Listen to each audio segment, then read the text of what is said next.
Saya mencoba merenung ada satu hal yang sangat penting bagi kita semua, untuk semua juga introspeksi ya. Saya juga demikian introspeksi. Kita kan sudah banyak planning, sudah banyak melangkah. Ada dua saya lihat ya, selama ini pikiran saya. Saya harus bagaimana membangun ekonomi di sini. Bagaimana kita bisa bertahan, bagaimana kita bisa menghasilkan sesuatu, kita bisa usaha dulu ya, pikiran saya. Kenapa? Karena harus juga mencari makan. Kita tahu kan tidak mungkin makan tiba-tiba turun beras dari langit kan. Harus ada divisi usaha dulu di sini dan sebagainya. Kemudian juga ada gerakan dakwahnya dari sini juga. Setelah sekian lama ya, mungkin 3 tahun, 2 tahun, ada hal yang menarik yang harus rekan-rekan pahami. Dan ini mungkin pembelajaran bagi teman-teman siapapun, dari kelompok manapun ya, bukan hanya Gajah, yang ingin ujlah nanti, yang ingin mengadakan satu tempat untuk ujlah.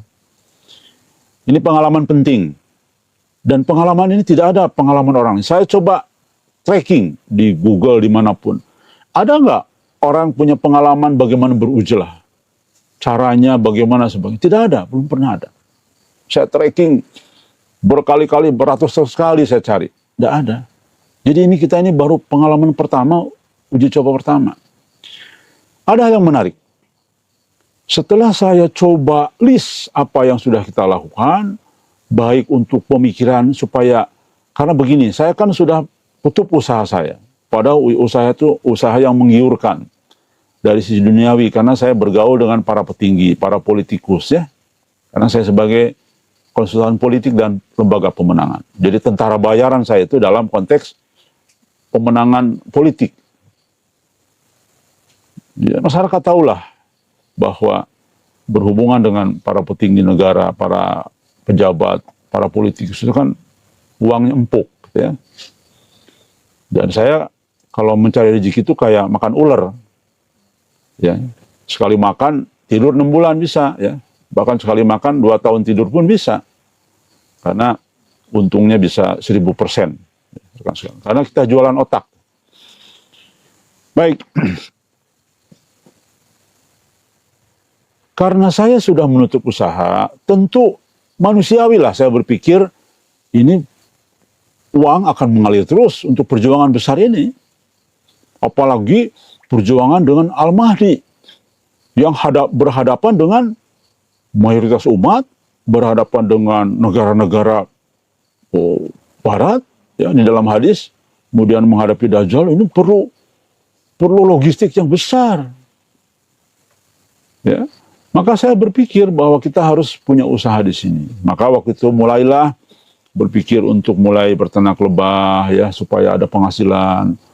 Itulah inilah macam-macam. Bahkan terakhir cukup menggiurkan yaitu game akhir zaman, sekaligus dakwah, sekaligus cari untung, karena yang mengonsepkan di sini itu mempresentasikan, wah luar biasa juga ya. Jangan-jangan ini rezeki kita. Bikin game sekali mengalir uang terus. Wah, jangan-jangan ini gitu kan saya itu. Akhirnya kita runding kan di sini ada 50 orang sepakat dan sebagainya. Rekan sekalian, ada satu hal yang menarik.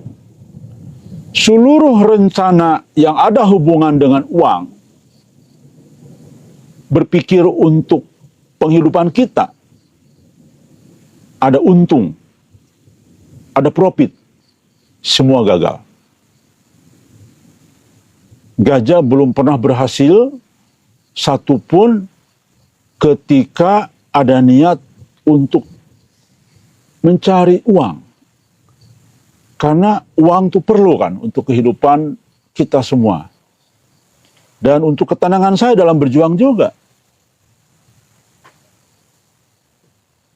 Saya coba teliti satu persatu rencana saya yang ada hubungan dengan bisnis. Termasuk ini, Tanah Ujlah tadinya kan mau kita dijadikan tempat wisata rohani sambil mencari rezeki, tapi sambil dakwah.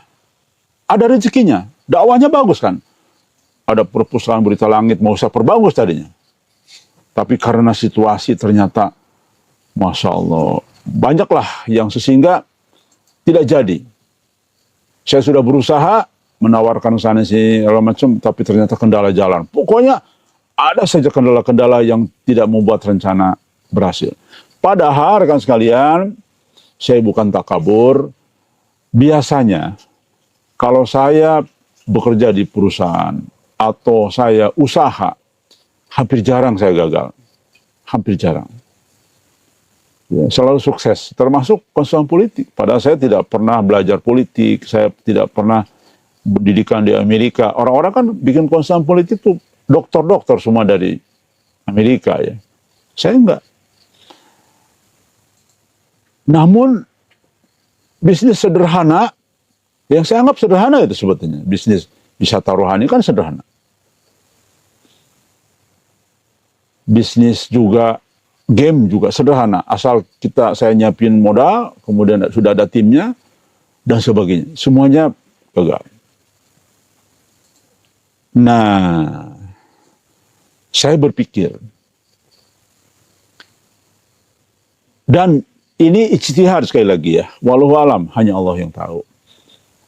Ternyata saya berprasangka baik kepada Allah. Mungkin sekali lagi, ini ya, sekali lagi, wallahu alam, artinya ini hanya analisa saya. Yang tahu persis Allah lah, ya. Kenapa ini terjadi? Saya berkesimpulan dari hasil ijtihad saya, pemikiran saya, renungan saya, analisa saya, sepertinya begini. Ketika kita sudah berniat, khususnya saya, juga teman-teman, ketika sudah niat ujlah, maka sepertinya saya harus total meninggalkan pikiran duniawi. Saya berkesimpulan seperti itu. Ini sekali lagi pikiran saya dan analisa saya. Bukan, jadi juga tidak ada dalil. Nah, ketika ada satu bukti. Ketika kita urusan dakwah yang tidak ada hubungan dengan untung rugi, alhamdulillah semua sukses. Contoh, kita ngirim surat-surat ke lembaga penting, ya, ke BIN, ke TNI Angkatan Darat, ke Panglima, kemana-mana. Alhamdulillah, bereaksi. Bahkan mereka kesini jadi positif. Yang tadinya mereka semua, oh dari Angkatan Darat kesini intelnya datang. Karena surat kita kan. Mereka bilang, ke saya komentarnya begini. Kan saya tadinya dipanggil Bapak, saya bilang panggil Kang aja deh. Jadi akhirnya kita akrab. Kami itu mendengar Gajah itu langsung berpikir di Palestina. Wah ini jangan-jangan cabangnya Gajah di Indonesia. Ya. Lalu pikirannya seolah angkat senjata gitu kan. Makanya waktu dari urusan Kasat ke sini bawa intel yang kekar-kekar semua. Tapi karena didatangi berhasil berarti memancing. Dan itu tujuan kita. Kita memutuskan untuk menyurati semua. Kalau perlu semua bereaksi. Kalau perlu Raja Arab Saudi memutuskan sini. Apa maksudnya ini? Gitu kalau perlu. Tapi kepala negara belum ada yang bereaksi nih. Ya. KGB sudah ada. Insya Allah ada Rusia ke sini tuh. Dari KGB tuh. Feeling saya KGB tuh. Iya, ya intelijennya. Saya paham lah dunia itu. Jadi sedikit bisa membaca. Nah, untuk kita datang ke toko-toko berhasil. Kita silaturahmi ke jaringan Raja-Raja Nusantara berhasil. Ya, artinya ada hasil. Walaupun sekarang ini kita stop dulu karena ternyata keliling ke Raja Nusantara itu lumayan juga biayanya ini. Ya, bisa makan di sini 1 bulan ini. Jadi saya, ya tergantung uangnya lah rezekinya. Kalau sudah ada uang lagi kita berangkat lagi ya. Nah, itu. Sehingga Raja Nusantara mulai sadar, mulai kita bisa persatukan ya. Jadi intinya Kalau murni untuk dakwah, dan dakwah kita pun juga murni. Saya setiap diundang ngisi kajian kemana-mana, saya tidak pernah mau terima uang. Padahal udah disiapkan amplop tebal, ya. Tapi saya mohon maaf, kami bukan tidak perlu, bukan saya kaya, tapi kita ingin murni, kita tidak ingin menjual agama. Karena apapun, namanya apapun, ketika habis ceramah kemudian dapat amplop, itu bagi saya adalah menjual agama, menjadi Allah, ya. Karena Nabi, para sahabat, ulama terdahulu tidak ada. Nabi pulang menjadi khotbah Jumat dapat amplop, nggak ada kan? Sahabat juga begitu, dapat amplop, ya. Ya hanya dapat dunia saja, ya. Jadi kita ingin meniru, benar-benar ingin meniru kehidupan baginda Nabi Muhammad SAW. Nah, jadi ini menarik sekali kan sekalian. Mari kita renungkan atas sebuah satu hal penting. Ketika kita niat ujlah, rekan sekalian niat ujlah, saran saya Anda harus sudah siap meninggalkan dunia. Ternyata betul. Bayangkan, usaha gagal. Silahkan hitung, kita sudah hampir 4 tahun di sini. Saya berpikir untuk mulai mendanai dari awal ini. Kan tidak pernah saya minta iuran untuk makan Mas Dedi, Mas Prapto yang awal-awal. Tidak pernah nih, bro. Untuk kehidupan di sini, operasi ini tidak pernah. Sampai hari ini ada 50 orang di sini. Saya tidak pernah sekalipun bantu rekan-rekan untuk makannya di sini, bantu rekan-rekan untuk lauk pauknya di sini, bantu rekan-rekan untuk operasional di sini, karena mereka juga perlu baju, perlu urusan wanita, perlu macam-macam lah, perlu sabun, perlu apa semua. 50 orang itu kan hampir setengah RT itu. Tapi alhamdulillah benar ternyata. Nggak tahu, kok tiba-tiba ada saja rezeki. Jadi betul. Intinya beginilah, Allah ingin ngasih tahu kita, Diki, ya, semua yang ujlah, sudah, kalau engkau niatkan ujlah, totallah berpikir kepada Allah. Tidak usah lagi pikir duniawi. Ya. Dan Allah yang ngasih rezeki. Alhamdulillah tiba-tiba ada yang ngirim 2 karung beras, ya. Walaupun saya tetap harus cari uang, karena emang makan beras melulu kan enggak. Saya tetap, tapi alhamdulillah tiba-tiba ada teman yang sudah 3 tahun menghilang. Dik, gimana kabarnya? Loh, siapa ini? Si Pulan. Wah, ini ganti handphone nih. Dik, saya tuh ingat terus, cena, saya tuh boga hutang ke ente. Mana rekeningnya? Tuh, kaget saya. Padahal dulu tagih-tagih susah banget. Tiba-tiba ada lagi yang telepon. Tuh kan, Allah tuh mendatangkan rezeki. Jadi, ternyata ini kita ketika niat ujlah, sudah jangan berpikir dunia. Kita di sini bermunajat saja kepada Allah. Bermuamalah cukup secukup-cukupnya yang ada di sini. Teorinya, prakteknya tetap nggak bisa juga kan. Kita masih belum mandiri nih. Nanam singkong, setengahnya dimakan babi. Bagi rezeki sama babi ya. Kita kebagiannya kecil-kecilnya, yang gedenya dimakan babi. Ya sudahlah, ikhlaskan. Itu juga makhluk Allah. Mudah-mudahan dengan berbagi dengan babi kita dapat pahala lagi ya. Ya dapat pahala tapi saya yang pusing. Saya harus cari duit lagi nih, waduh. Tapi tidak apa-apa lah, pusingnya kita pahala dari Allah ya. Baik. Nah, ini menarik. Ya. Mudah-mudahan ini menjadi pelajaran bagi teman-teman nanti yang memang juga ingin membuka tanah ujlah. Jadi niatkan total karena Allah, insya Allah Allah akan berdatangkan rezeki yang tidak sangka. Kalau dihitung, sudah 4 tahun ngurus banyak orang ini, nggak kehitung. Silakan hitung. Saya juga nggak ngerti. Dan saya nggak mau ngitung-ngitung memang. Itu sakit hati lagi. Jadi takutnya ikhlasnya berkurang nanti. Udahlah, pokoknya terserah deh pokoknya ya. Terserah Allah saja. Nah, rekan sekalian, itu. Yang ketiga, sekaligus saya minta maaf kepada rekan-rekan siapapun yang ada di Majelis Gajah atau yang sudah keluar dari Majelis Gajah. Saya gagal di dalam rangka niat cita-cita kita untuk mencari ekonomi ya tambahan. Saya gagal mewujudkan cita-cita ingin kita ada keuntungan ya. Nah, tapi saya tidak menyalahkan seolah-olah wah ini karena takdir begini, bukan. Tapi ini bagian daripada ketulusan saya. Benar tidaknya analisa saya tadi, apakah ini benar memang keinginan Allah atau memang ya gagal usaha saja, bisa jadi demikian. Di luar dari itu semua, saya meminta maaf ya, bahwa semua juga. Yang masih bertahan kambing saja. Kenapa coba bertahan kambing? Coba.